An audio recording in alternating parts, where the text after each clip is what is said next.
మన రక్షకుడైన యేసుక్రీస్తునకు మహిమ కలుగునుగాక.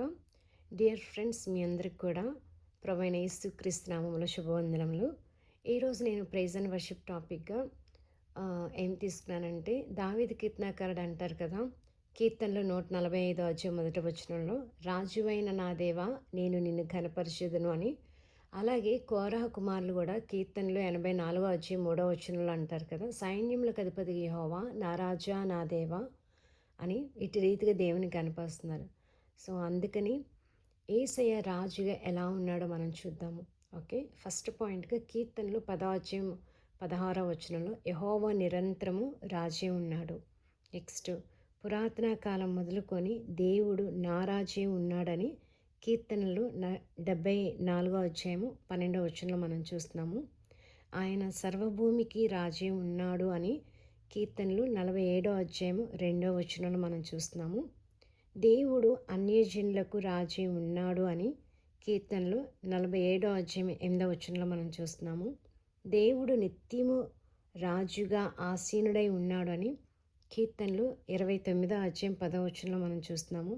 మహిమ కలిగినటువంటి రాజు ఎవరు? ఆయన సైన్యములకు అధిపతి యెహోవా, ఆయనే ఈ మహిమ కలిగినటువంటి రాజు అని కీర్తనలు 24వ అధ్యాయం 10వ వచనంలో మనం చూస్తున్నాము.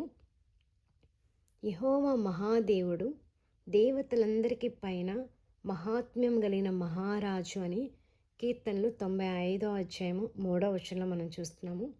భూరాజులకు ఆయన భీకరుడని 76వ అధ్యాయము 12వ వచనంలో మనం చూస్తున్నాము కీర్తన గ్రంథంలో.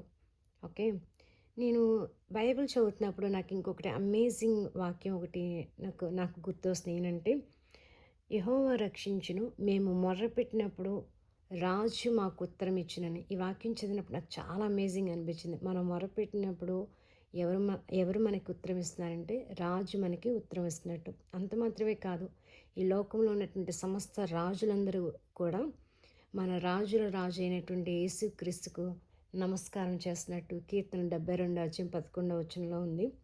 ఇటు రీతిగా మీరు టాపిక్ వైజ్గా ప్రైజ్ అండ్ వర్షిప్ చేయండి. నిజంగా మీరు దేవుని సన్నిధిలో ఎంతో సంతోషాన్ని అనుభవిస్తారు. మరొక మంచి టాపిక్ తోటి నేను మళ్ళీ మీ ఎద్దుకు వస్తానండి. దేవునికి మహిమ కలుగును గాక. క్రీస్తునందు మీ ప్రియ సహోదరి Jayasheela Errapothu. Praise the Lord. Hallelujah. Thank you Jesus. నేను